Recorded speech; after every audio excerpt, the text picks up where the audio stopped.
Sports and politics are, how do I say this, just two things that just don't mix. Yet somehow or another there are people out there who actually believes that it does mix. But then you get this piece right here from James O Keefe, and you start to realize that this whole thing about our propaganda goes a lot deeper, and it's exactly what many of us have been saying for a very long time. It is, in fact, very, very much an agenda. One guy, his name is Stephen A. Smith. He plays the angry black man on TV. Say is not necessarily important. It's more how loud you are and how you deliver your speech.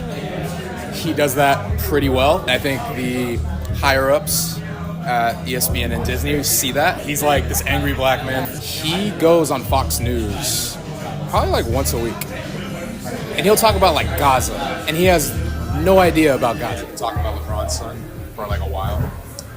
LeBron like confronted him at a game one time. And then ever since that, Stephen A's been on like 4 different podcasts basically blowing our eyes at. They just think he's crazy, just trying to create attention, which is his job, I guess. He gets paid a lot of money to do that. So. This right here, in my opinion, is going to be a complete, total failure to launch. That's what I'm seeing so far. That 46-second bit right there is going to lead to me talking about not only what James O Keefe found out, but also going back to the whole non-story of Jackie Robinson's military record, and this little beef between Stephen A. Smith and RG3.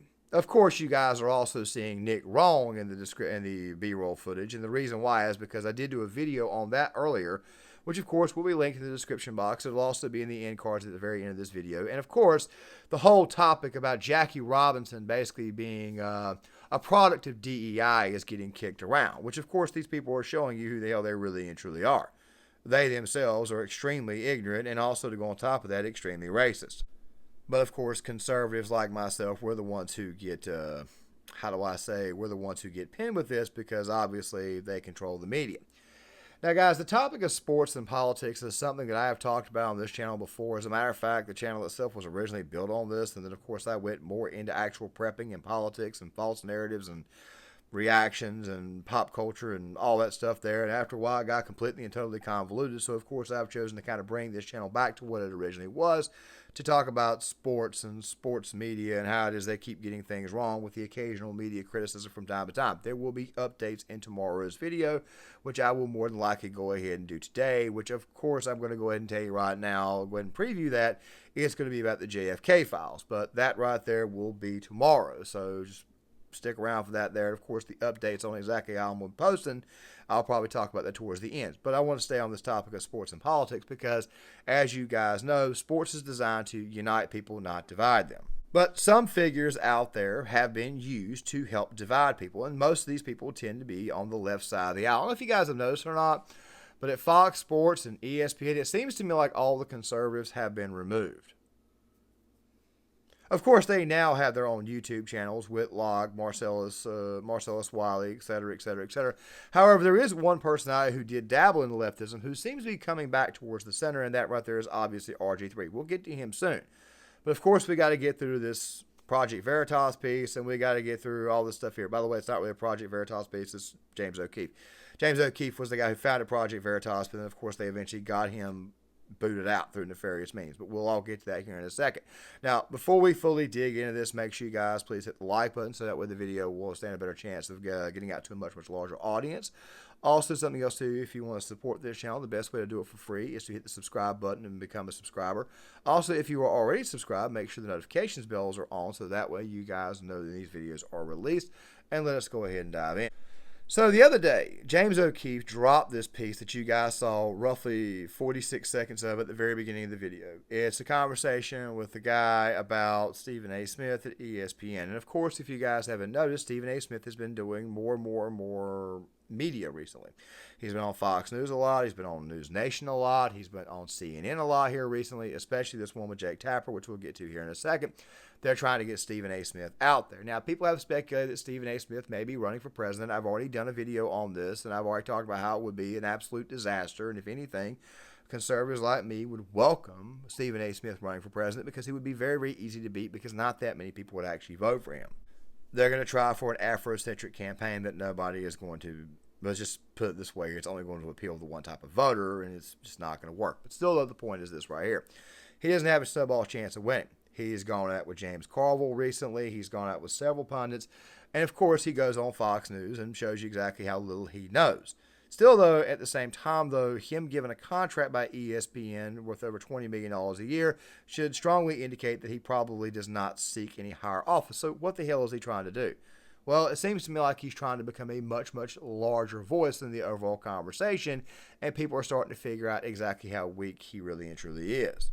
And petty, too. So where do we start? Well, we start with the non-story, that is Jackie Robinson's military record. Let me play this bit right here from Nick Wright to kind of get you guys caught up. Correct side of Jackie Robinson have been saying, calling Jackie Robinson a DEI hire is insulting. And everyone who agrees with me politically was saying that. And that's why we lose arguments.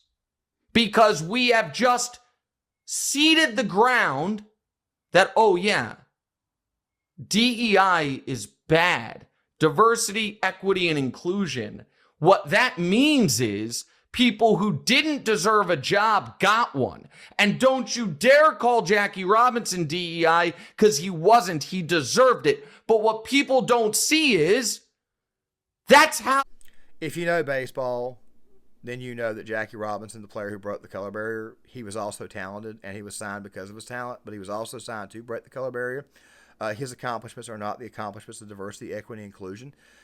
His accomplishments are being able to bust through the discrimination of the 1940s, by the way, up north, not down south, and become successful. Of course, also the 1950s as well. The fact of the matter is that Jackie Robinson's success is not the product of DEI. Diversity, equity, inclusion is when you give somebody a job based upon their race. Jackie Robinson was signed, of course, to break the color barrier, but he would then proceed to play in Major League Baseball for the Dodgers for many years, over a decade, and be pretty daggone successful. It's kind of like you're denigrating the success of other black athletes, especially those who played Major League Baseball. Hank Aaron, who else? Bob Gibson. I've talked about Ken Griffey Jr. I've talked about all of the black athletes who played the sport. And, of course, these people, Nick Wright, of course, whose specialty is basketball, and he's not really that good at that either. That's why I call him Nick Wrong. He's a joke on the American people. And Stephen A. Smith, they normally have a career. They normally have a past of doing what? Denigrating baseball itself. Probably not the best voices in the world to get your argument across. Just saying. But somewhere in there, Stephen A. Smith found his way onto CNN, and of course, it's the same old tired talking points that they always use. Basically, white man bad. So here you go. Something that shouldn't be included. Well, absolutely. And the thing about it is, Jake, I've often told this to a lot of white folks that I have the pleasure of knowing and befriending over the years. I say, guess what? If you're not a racist and you're not somebody who believes in those things, obviously we're not talking about you. History is history. These things have happened. It subjugated, a portion of our population here in the United States of America. And there's a lot of suffering that is taking place because of it. And when you take that into consideration, to gloss over it, to try and scrape it, to ignore it, to literally eradicate it from history, what you're saying is you don't want people to know about the deeds of your ancestors. We kind of know because every time we turn around, you guys are constantly reminding us of it. All right. That right there is the real truth of the situation, that you guys are constantly reminding us of history while at the same time twisting history for your own personal agenda. This shit is getting old, dude. And this right here, going back to it, would also lead to Stephen A. Smith basically saying that his former co-worker at ESPN, Robert Griffin III, was completely and totally ignorant.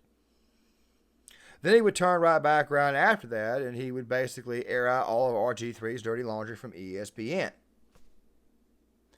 Kind of effeminate when you actually think about it, but I'll get to that here in a second, but here's a little bit of it. KARG3. My former colleague at ESPN, by the way. Shortly after my comments on First Take a couple of days ago, RG3 posted this on X. Quote, "Sports shows on TV should be about sports, not about politics." End quote. Then more than 6 hours later, he expanded his thoughts with this statement. Quote, "This tweet is not about Jackie Robinson. His significance can never and should never be erased. Breaking the color barrier in baseball in itself is not political. Jesse Owens winning 4 gold medals in itself was not political. Jack Johnson becoming the first black boxing heavyweight champion in itself was not political. They all had political ramifications. They all challenged the status quo of racial barriers to fair play, race relations, and civil rights. That should always be acknowledged and never forgotten. They shouldn't be used as an excuse to push political agendas on sports shows on national television to an audience there to consume in sports content. End quote. RG3, respectfully, my brother, you sound ignorant. You sound utterly clueless. Now, granted, I had to edit some of that down, but the truth is this right here. I don't think RG3, as much as I disagree with him on issues, is actually ignorant at all. See, both of his parents served in the military. Now, me personally, obviously, you guys know me. I don't try to bring it up all the time, but I'm a veteran myself. And RG3, he's not a veteran, but his parents did serve. The whole point is this right here. Jackie Robinson's military record, it was placed from DEI to, to the overall shared mission of the military, which is not based upon race. Which, of course, these people are trying to make it based upon race. And they're also doing the same thing with his accomplishments as a ball player. The thing is this right here, I think RG3 might have a little bit of a leg up when it comes to the conversation in the military because his parents served. If anybody looks ignorant at this moment in time, it's Stephen A. Smith. It goes back to the whole notion of that they always accuse you of what they themselves are actually guilty of. But then Stephen A. Smith would bring up RG3's time at ESPN. This segment's a little bit longer. I filed down the other one. Don't worry, the full bit will be in the description box, but let's go ahead and get to that. So since you have this penchant, this proclivity to be passive aggressive because that's how you roll, let me show you how to be direct. RG3, people at ESPN didn't like you, bro. They didn't like you. You know the names. I said names as in plural. And do you know why I can say that to you, RG3? Because I'm not one of those people. I actually loved you on First Take. Every time you came on First Take, you did a damn good job. Are you ready for this, RG3? Don't faint. The bosses would tell you, I wanted them to keep you. But just because I'm the executive producer of First Take doesn't mean that I get to keep you on the show. It doesn't mean that I get to determine your salary. It doesn't mean that I get to determine whether or not they're willing to pay your salary. And it damn sure doesn't mean that I have anything to do with Monday Night NFL Countdown, which you were a part of. Now, I'm not going to get into who was happy about it and who wasn't. I'm not going to get into whether or not they were happy about it at all. That's inside, in-house business. That's not. Now, I don't doubt for 2 seconds that some of what Stephen A. Smith is saying is true. As a matter of fact, RG3's, if all you got to do is just type in, go to Twitter, and you'll see some of the things that his teammates have said about him, teammates when he played in Washington. There's also interviews of his former head coach, Mike Shanahan, when he was at Washington, talking about RG3 and talking about how it is that he wanted to go in a certain direction. He refused to listen. And there are a lot of things that, quite frankly, would indicate that he probably had the same exact mindset at ESPN. However, what this right here tells me is that RG3 was probably somebody to steal on. That right there is the way Stephen A. Smith is treating this, or else Stephen A. Smith would not come out with this. Also, something else, too, that needs to be said, and this right here is the biggest problem that men are having. I think that a lot of young men are seeing this, and they're looking at the online world, and they're getting an extremely bad example with someone like Stephen A. Smith, and it's this right here. These types of issues are things that you would talk to somebody about face-to-face, not in the online world.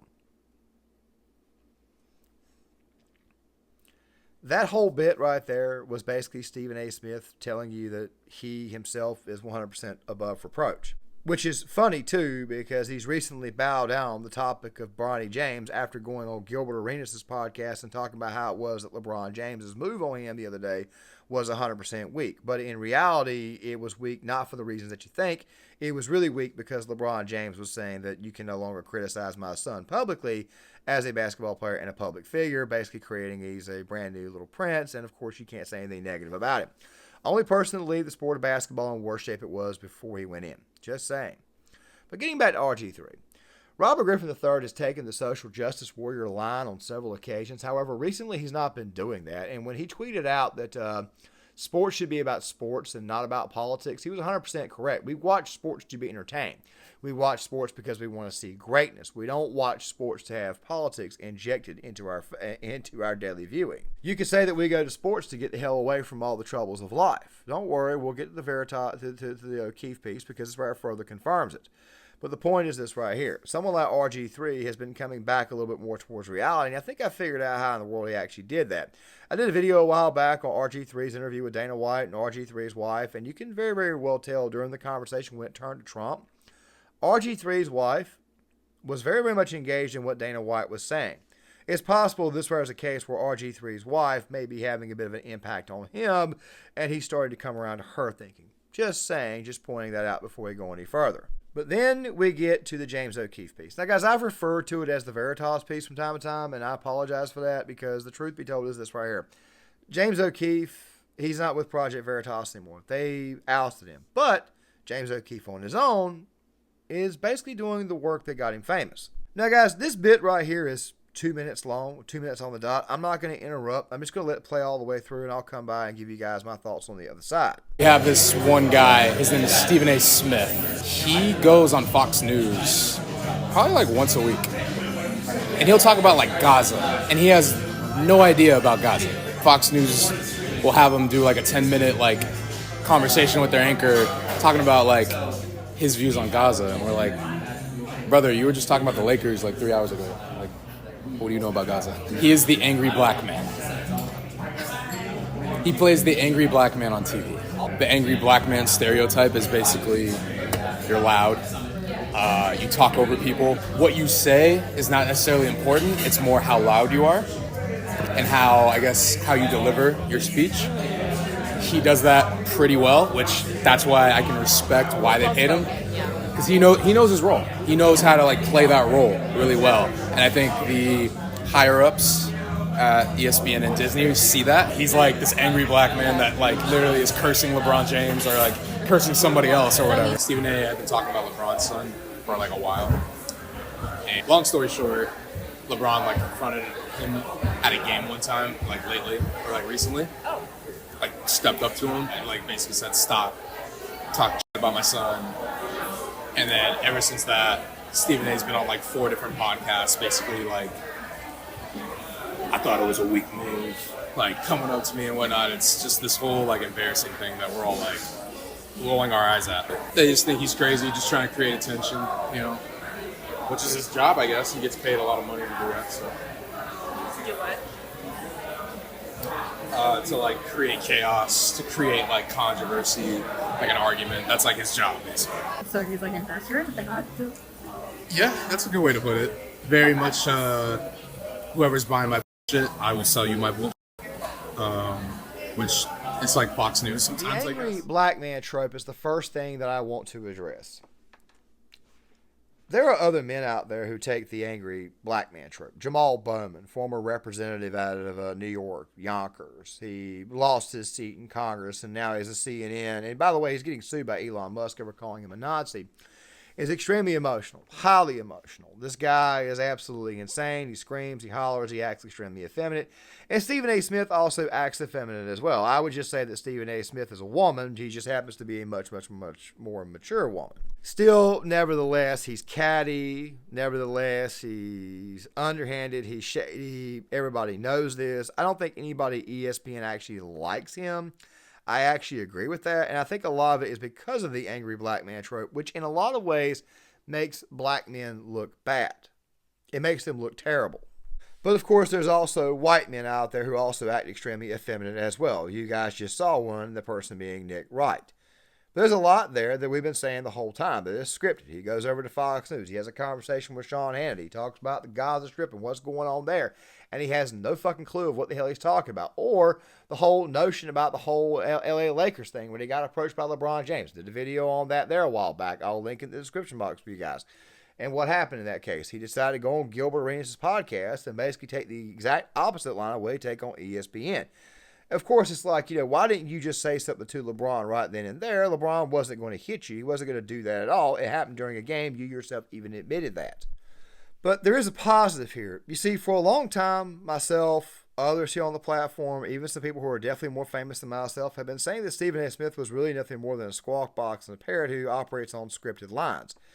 They're trying to make Stephen A. Smith a much, much more prominent figure. However, the more and more they try to make him prominent, the more and more the cracks show and the more he begins to fall apart at the seams. The truth be told is everybody can see exactly who the hell he is. A very, very effeminate man. But at the same time, though, they can also see that there are people out there who are willing to actually expose him and call him out on the bullshit that he peddles. Truth be told is this right here. He's not a serious person. He never has been a serious person, and quite frankly, he never will be.